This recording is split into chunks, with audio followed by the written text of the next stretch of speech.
this is to continue on to my my last podcast, which was Human Destiny, February 11th. So this is a continuation of that because it kind of cut off. I'm still. So that broadcast is a continuation, or this is a continuation of that last broadcast that was made on February 11th. So continuing on where I was talking about the fourth level of Telos, which is a Telosian underground subterranean advanced city full of advanced human beings that are spiritually enlightened. And I talked about the first four levels, and so now the fourth level is obviously the level of, they have more hydroponic gardens, and Sharula Dux does a great job explaining it. Of course, she's the ambassador to Earth from Shambhala, from Telos. She explains it very well, and basically these type of structures, these type of gardens, and these type of these are going to be the type of wonderful elevated, enlightened states of living that we're going to be living in. It's literally a whole brand new perspective of life, a brand new way of living, a brand new way of interacting, a brand new way of life, just totally new. It's this, in a sense, it's a type of culture, type of habit that we developed where we go to the supermarket, or we go out hunting, or we go out fishing, or we go out gathering, or we go out collecting food in a certain way. This is a completely new, very, very, very new way of getting food, because it's literally it's superfood. You're basically superizing food. So it's a whole, it's so actively beautiful. It's got unlimited amounts of ways to promote abundance in itself. I mean, I gave the example in the last episode about food, edible areas to make actual fun diet. I mean, you can literally, for example, have your diet, and literally the entire room is edible, and you can eat whatever is in that room, and it can be based off the diet that you want to eat, because it's fully every type of diet that you want to eat, no matter what you want to eat, it's there for you. So literally, I mean, the table might be made of cheese, the chairs might be made of pretzels, the floor is made out of graham crackers and cookies, or a type of meat, of Slim Jim meat, or hot dog, or some type of cheese as well, or bread. The napkins, the tablecloths, the drapings, the lights, the lighting could be all made of noodles or some type of pasta. So see, there's endless ways the ways we can actually use food, and the way we can creatively use our creative ideology, or creative ideas to create this stuff. And so that's the wonderful thing about this new age that we're stepping into, that we're entering, is the Renaissance, and the involvement of accelerating human destiny, because these are some of the wonderful things that we can do. So, another very wonderful thing is that we are all involved in is, I want to go back to level 5. Level 5 is the nature level. And it's set about a mile beneath the surface of the ground level. This area is a large natural environment, serves as a habitat for a wide variety of animals, including those many extinct on the surface. All species have been bred in a non-violent atmosphere, and those that might be carnivorous on the surface now enjoy soy steaks and human interaction. Here you can romp with a saber-toothed tiger with wild abandon. Together with the other plant levels, enough oxygen is produced to sustain the biosphere. So, oh my goodness, imagine that. So you're literally just playing with a saber-toothed tiger, and having absolutely no worries at all. There's no fear at all. There's no worries. Neither animal has fear, and you're literally just playing like crazy. It's just this big giant saber-toothed tiger. I mean, imagine playing with our carnivores on our surface, because they're in an environment that is very non-violent. I mean, the entire atmosphere is nonviolent. So we are going to be breeding in a nonviolent atmosphere. That's literally so beautiful and magical in itself. It's awe. It's, once again, it transcends what my previous podcast or broadcast said, which is like, well, obviously, because I usually don't go and talk about my previous broadcast, but it's key because I already said like our children are just gonna be like, we're not gonna know what war is because it's no longer gonna exist. Or like, hey, we just put you into this place where you do not, you can't even, you don't have the ability to comprehend violence because it does not exist in your atmosphere because we got rid of it. Because you're like, yeah, no, our children are going to be growing up in a hostile environment, and it's the opposite of hostile. And see, now we're doing it to the next level of where it's the actual environment, where our species, all species, are right into this nonviolent atmosphere. So, I mean, think about it: birds, fish, cats, dogs, animals, mammals, carnivores, and monkeys. I mean, all your favorite animals, otters, whales, dolphins. I mean, dolphins and whales are already very smart and very benevolent. Lemurs to bugs, insects, rabbits, foxes, mammals, all sorts of like squirrels and tigers and bears and lions and cheetahs. I mean, and hippos and alligators. They're all bred in a non-violent atmosphere. Oh, goodness gracious. That is literally what we can help create. That's what's really exciting about this. Because as we evolve, we can, of course, it's an interesting question. Like, how do we respond with, what do we do in an environment when, for example, we have stuff that's going on? For example, we do have carnivorous animals that are still carnivorous.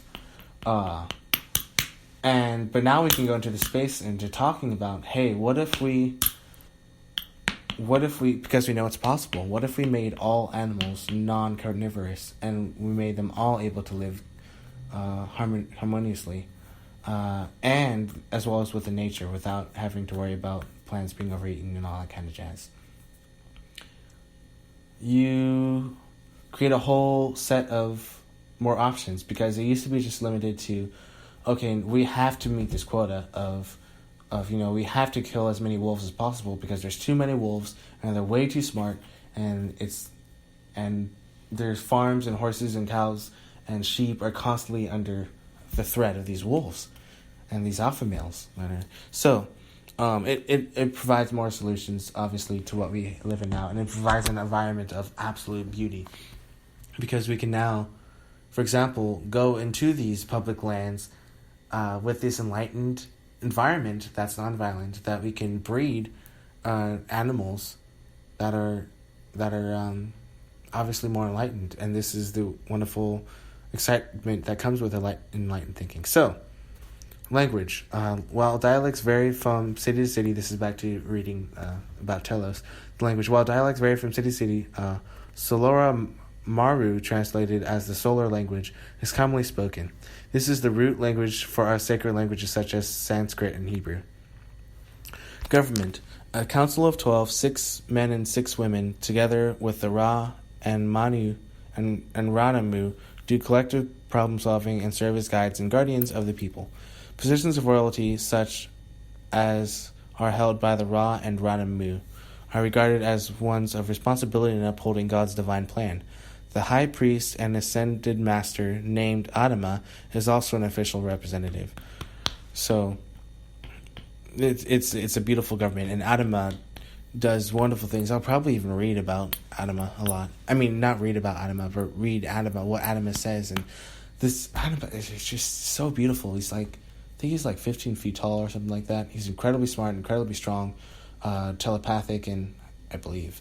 And I'm gonna read about him, but obviously these are really incredible individuals and really great ascended masters, and obviously they're great representatives huge, wonderful representatives that are great leaders to lead by example with. So, I mean, those are the leaders that I lead by example from, and then continues to, resonate and vibrate and transcend the rest of humanity, or enlighten the rest of humanity as we become closer and closer and closer to the day of the unification of Hollow Earth and the surface world and the inner Earth, which is literally just, it's happening so fast. It's gonna blow everybody's minds. It's gonna be so awesome.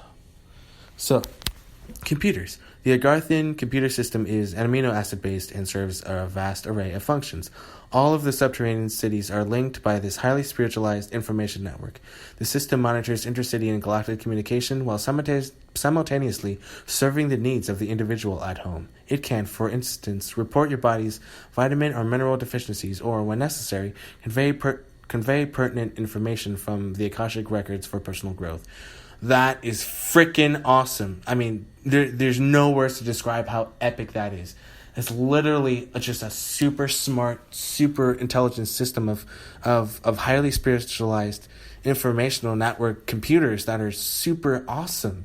I mean, come on. I can't even overuse the word awesome when it comes to conveying pertinent information from the Akashic records for personal growth. Report your body's deficiencies.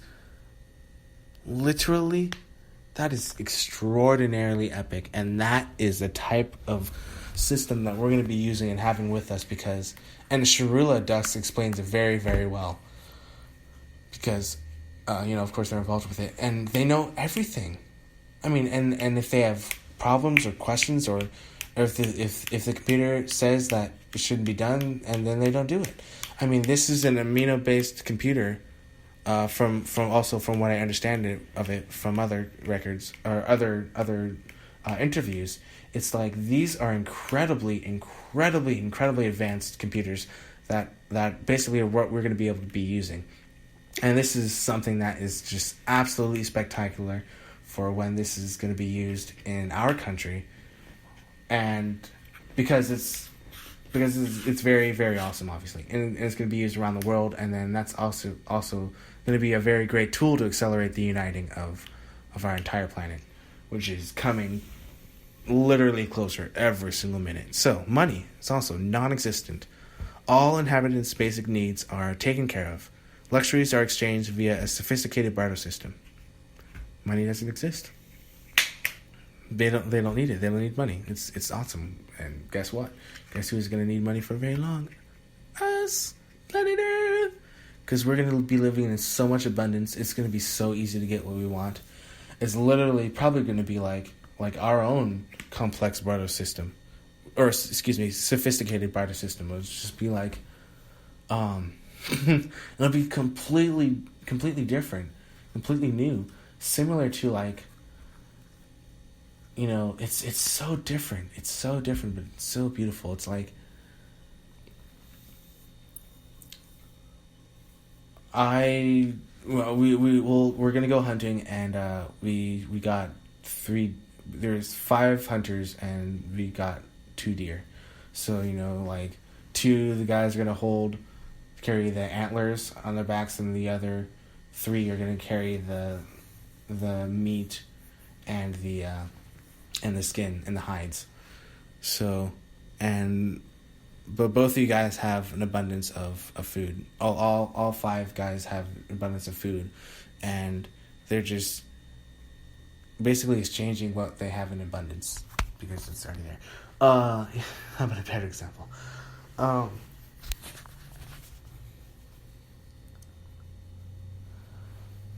You got a circular home, and you want to place it somewhere, and you want a boat. Like a yacht type of thing, which will be even more futuristic than a yacht. You just trade the yacht for the circular boat the circular home, because now the circular home is something that you want because you want to stay on land and not use the boat. And then the boat is something that the person on the land wants, so he gets rid of this. And then next thing you know, you're just like, oh, well, I don't want this anymore, we'll just trade back, or you just do another type of trade system where you're trading in time with being in tune with trading or bartering. with what occurs at that moment, in a sense. So like a sophisticated barter system could be, like you have friends coming, like house sitting. It'll basically be a house sitting cycle. So the house is basically already paid for, but it's always in use because no one no for well basically well like for example, like no one's in a house all the time. I mean, literally, because in a sense we're enlightened. You can let other people use your house, and then when you're in it, you're not in it. I mean, of course, this is basically the type of environment we're going to be living in, because we don't have money, or we don't need money, because it's non-existent. That's a huge topic, which I'm probably going to go into details a bit later, because there's so many different solutions that are solved when you don't need money, when you're living in abundance, and when you have more, when the entire civilization is in abundance. So it's something that's spectacular, and we're gonna get into that. So I'm gonna get into that probably in another episode, maybe even in this episode. So transportation, there's moving sidewalks. You got inter-level elevators, electromagnetic sleds resembling our snowmobiles within the city. For travel between cities, residents take the tube, which is an electromagnetic subway system capable of speeds of up to 3,000 miles per hour. Yes, Agarthians are well versed in intergalactic etiquette and are members of the Confederation of Planets. Space travel has been perfected, as has the ability for interdimensional shifts that render these ships undetectable. Mind blowing. Alright, so 3,000 miles per hour. And it's just common form of transportation. That is going to be a wonderful, beautiful project similar to, who is FDR? FDR did a whole bunch of, which which is kind of wonderful, because that's possibly what's going to give us a really great boost.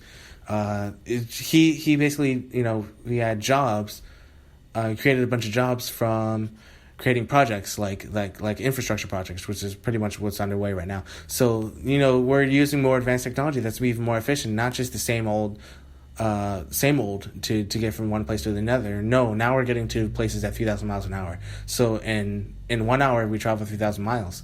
So how long is that? I mean, you can go from one place to the other in like 3,000 miles. So that you can travel the country, you can go to different places on time, be more efficient. Trade is much more efficient, and communication is much more efficient just with that electromagnetic subway tube. Moving sidewalks, that's going to be a very, very, very great benefit for all people of all ages. I mean, just dog walking is going to be more great. I mean, the grandparents are going to be loving it.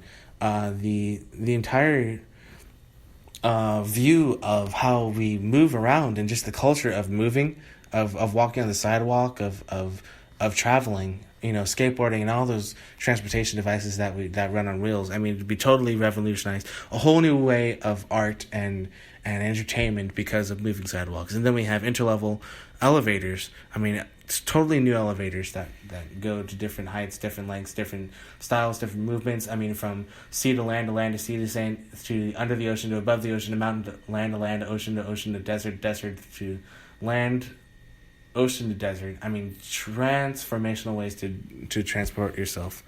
And of course, electromagnetic sleds seem so much fun within the city. That would be exciting. And obviously, the most important thing is intergalactic etiquette. That is what we need to get into intergalactic etiquette. How do we? Well, we probably already are into that. I mean, not probably, we are already into that. Oh, goodness gracious, reminds me,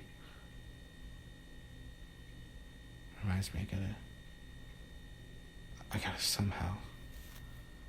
Oh, well, sorry, I went off in a jag there. Alright, so, obviously, interdimensional shifts, rendering these ships undetectable, that's freaking awesome. So, surprise, not really that much of a surprise, but it's a huge surprise. We got whole thousands and thousands of motherships, and within thousands and thousands and thousands of lengths and thousands of miles, just for all across the sky. Just everywhere you look, there's just a mothership there, mothership there, mothership there. Everywhere in the sky is a mothership. but they are invisible because they are interdimensional and very, very advanced. And surprise, they've always been there, obviously. Entertainment, theater, concerts, and a wide variety of the arts, and also holodecks. And you can basically program your favorite movie or chapter in Earth history and become a part of it. So, I mean, that's kind of self-explanatory. Wow. You're literally... I mean, holodecks, come on. Who doesn't want to experience a holodeck? Who doesn't want to be in a holodeck? I mean, think about that. Like, if you could be in what's a movie that people like to watch? I don't know what. Harry Potter. You like are like there at Hogsmeade, or like you're actually flying a broom and playing Quidditch. You're actually partaking in all these wonderful the oh my goodness, Triwizard tournaments, and I mean, it's the real deal. It's the real thing. I mean, who doesn't want to do that? Holodecks, come on. And that's just Harry Potter. There's obviously there's the imagination is. I'm definitely going to talk about that in the next few episodes. Entertainment and the transportation and the money and the government perhaps as well. So childbirth. Here's the wonderful thing about childbirth. Childbirth is in Telos is a painless 3 months, not 9. A very sacred process whereby, upon conception, a woman will go to the temple for 3 days, immediately welcoming the child with beautiful music, thoughts, and imagery. Water birthing in the company of both parents is standard. Sharila Dux also goes into much more detail about the entertainment of the childbirth, and you can look it up, but it is so cool. It is literally such a beautiful culture, and how they do this, and which is actually being, in a sense, inspired, or our culture is inspired by it. And at the same time, we're adding our own kind of beautiful nature to it, which makes it even more enlightened. It's very, very, very cool, because we can actually become a part of it. We are a part of it in a whole new level. So, the height, due to cultural differences, average heights of subterranean cities vary. Generally, they're about 6'5" to 7'5" in Telos, while nearly 12 feet in Shabala the Lesser. So, age is unlimited. Death by generation is simply not a reality in Telos. I actually personally mentioned that before, because we now are going to live for a very, very long time. Pretty much as long as we're going to live forever. Most Agarthans choose to look an age between 30 and 40 and stay there, while technically they may be thousands of years old, but not believing in death, as society is not limited by it. Upon completing a desired experience, one can disincarnate at will. Ascension, absolutely, and much easier and more common than on the surface. Ascension is the ultimate goal of temple training. Why have they stayed underground all this time? In part because the Agarthans have learned the futility of war and violence and are patiently waiting for us to draw to the same conclusion. Why they are such gentle folk that even our judgmental thoughts are physically harmful to them. Secrecy has been their protection. Until now, the truth of their existence has been veiled by spirit. When can we visit? Our entrance to the sub-cities depends on our purity of our intentions and our capacity to think positively. A warm welcome from both worlds is the ideal and must be expressed by more than just the light-working community. Currently, a few hundred brave subterraneans are working on the surface in order to blend with the masses. They have undergone temporary cellular change so that, physically, they don't tower above the rest of us. They may be recognized by their gentle, sensitive nature and somewhat mysterious accent. We wish to introduce you to Prince Sharula Aurora Dux, the daughter of the Ra and Rana Mu of Telos. Sharula has been officially appointed ambassador to the surface world by the Garthan Network. She was born in 1725 and looks 30. This article is courtesy of her first-hand experience.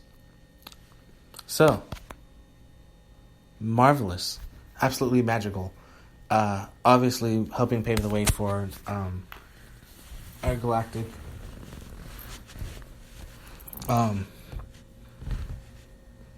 our cosmic destiny, our human destiny, galactic destiny, and really, really making it just kind of becoming second nature that we're living in this world, or it's just kind of like duh. But the most exciting thing is that we can create it. So that's what. Obviously, that's what I do. That's what I love. That's what I love to be in, and that's what I love to understand. Because it brings so much clarity as to what's going on in the world. Because it's like, oh my goodness, this makes so much sense. It's just kind of common sense. We're like, well, this is the proper solution. I mean, obviously, if transportation is a problem, it won't be a problem because we have electromagnetic vehicles, like a train that goes at 3,000 miles an hour. And actually, these go through tunnels all over the United States, all over the world. And is in use by the globalists that want to keep it secret, but now it's kind of out in the open. Surprise, surprise! So now you can't keep it secret anymore. So now you're kind of like, well, so many solutions about people getting to different places and immigration is completely solved because now you got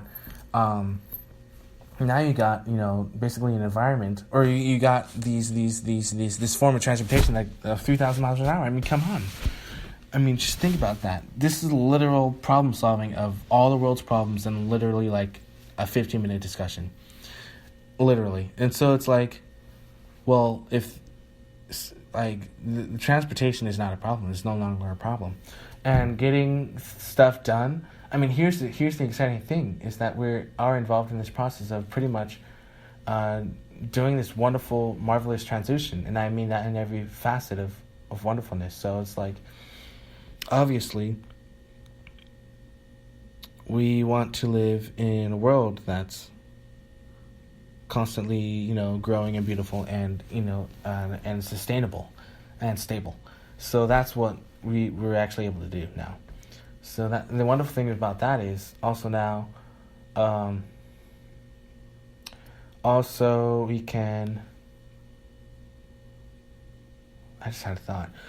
We can also just really interact in marvelous ways. I mean, this is a brand new way of looking at, for example, jobs, and it's really important for the younger generation because now they can base.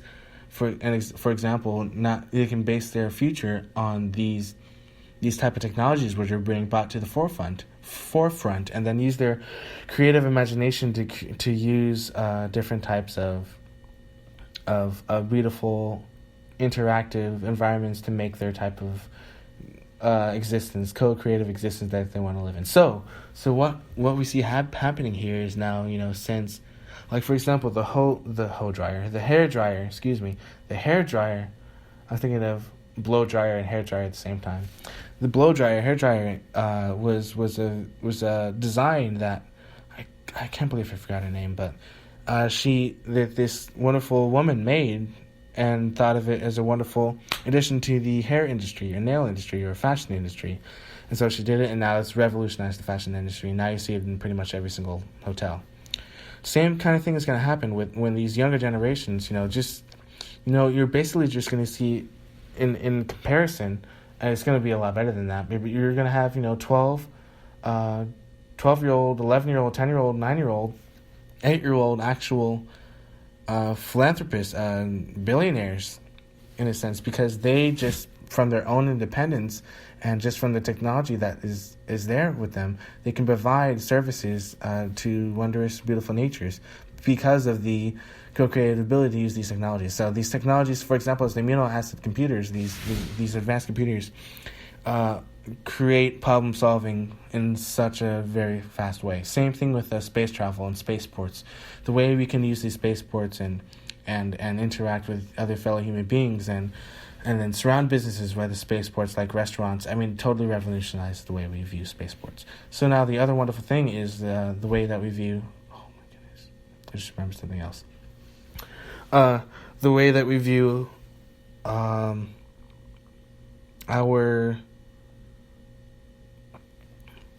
just commerce in general is totally revolutionized just with, for example, the food alone. And then, for example, when you combine the food and the electromagnetic train system, you have a plethora of wonderful ideas that just come together. And it's coming together faster than the speed of light, which is awesome because we're literally elevating our consciousness to a higher level. So we're transcending at a transcendental rate, which is extremely fast, obviously. And who else loves this? The advanced civilizations who have seen this happen on their planet or have been helped on their planet, and then they're seeing this happen. This is a wonderful time, and this is the type of galactic reunion that's going to happen. Is going to be mind-blowingly awesome. Like literally, it blows the mind to wonder how beautiful this is going to be. So, the other wonderful thing is that, I want to get a little bit more detail about the food and the electromagnetic train. So think about it. You have a whole new packaging system, a whole new mailing system of food delivery. You've got hydroponic gardens between each station with this 3,000 mile an hour transportation vehicle, and so you're basically a food shooter. Like you can just launch food everywhere. Like you can make it rain strawberries or blueberries and stuff. You can make it literally rain because there's just so much of it. There's just so much of it. We can make our own natural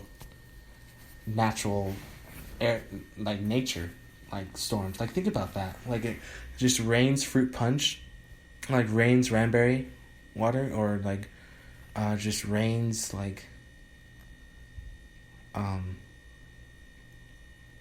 kiwis. or like mangoes, or like mango chunks, mango slices, or like pineapple slices, or like it just rains cocktails of fruit and just deliciousness. Just rains lemonade. I mean, come on, that's totally natural now. It's just a thing that was just kind of used to, and and we're telling children, okay, don't forget to wear your boots. It's supposed to be a lemon storm today, lemonade storm. It's gonna be raining lemonade for about 6 hours, and it's going to be flooding. So just make sure you wear your boots and bring your umbrella, and probably some type of chamois because it's going to be sticky out there. So make sure you dry yourself off when you get back to the classroom. And there's probably also going to be a lot of, I don't know, what are cute animals? Otters? No, not otters. Squirrels? No, not squirrels. Guinea pigs. Oh, like groundhogs, because probably groundhogs love to lick the lemons. So yeah, just watch out for the. I mean, come on, it's gonna be a whole new way of nature, the whole new way of interacting with our ecosystem, a whole new, brand new garden that is just abundantly abundant. You can, and they'll be huge. I mean, you can get lost in them. I mean, they'll be just miles, for example, just miles and acres of just nothing but just vegetables. You can just roll around in cabbage and carrots and just be surrounded by bunny rabbits that just have all the food in the world, and just roll around in strawberries and blueberries and cranberries, and just have all the type of grapes that you want to think of, and you can have food fights and never run out of food. And that's just a whole new, brand new, fun way of dieting. I mean, think about that. You just go on an excursion for a week long. You're just dropped off in this area, where there's nothing but food for miles, and you have to survive there. All you have to survive is just miles of strawberries, blueberries, grapes, raspberries, and blackberries, and that's now a new way of dieting, because you now have to basically survive out in the middle of nowhere, where you have to find a way to work together to either get out of there, or to just eat the food, or just to run to a different place where there's different types of fruits or vegetables, or in an environment where you have to. I mean, come on. The possibilities are absolutely limitless, and this is the part of creating that we are a part of. We can help make this, or not help make this. We're going to make this. We are making this. This is the exciting thing about creating, and this is what I've harped on for just so exciting about human destiny, because we can shape it in a brand new, beautiful, lovely avenue, which is absolutely spectacular for everybody. So we have the ability to do this, and we are doing it, and so it's lovely, it's magical, and it's spectacular. So very, very excited, very exciting time. I love you all, and I'm so stoked. There are so many more reasons to live in peace. There's so many, so many incentives. Oh my goodness. The incentive of a freaking super 3,000 mile an hour train. I will work my butt off for like freaking a long time if I have to. That's so cool. Obviously, spacecraft. I dedicate my life to making sure we have anti-gravity spacecraft, which I've already done, which is already underway. I mean, come on, it's so exciting. Who doesn't want to fly faster than the speed of light? It's so freaking awesome. I mean, talk about need for speed. Adrenaline junkies from all over the world are going to try and work towards that. Obviously, it's awesome, dude, and you can't even deny it. Like, oh, there's no way you can go faster than the speed of light. Yes, you can. You just haven't even seen this type of, like, it's just so freaking cool. I mean, that teardrop aircraft, which I think it has 2 seats now, or maybe it's just 1 seat. It goes like 4 times the speed of light. It's so freaking fast and it looks so freaking sweet. It's got like this pearlescent color. Oh, so fucking cool. Anyway, excuse my language.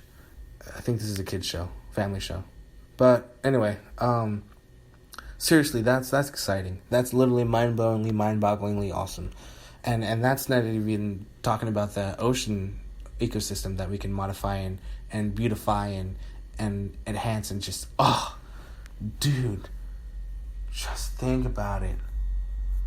Obviously, this is a miraculous journey.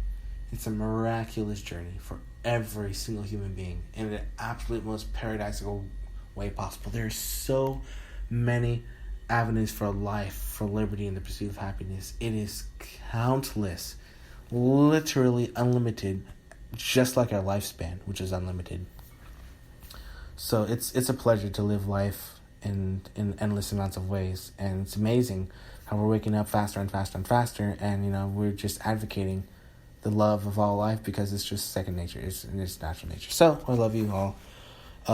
Lots of love you, ladies and gentlemen, brothers and sisters, sons and daughters, fathers and mothers. You guys are awesome. We love you all, and we're continuing to build a world that's great for everybody, for all of you. Love you unconditionally.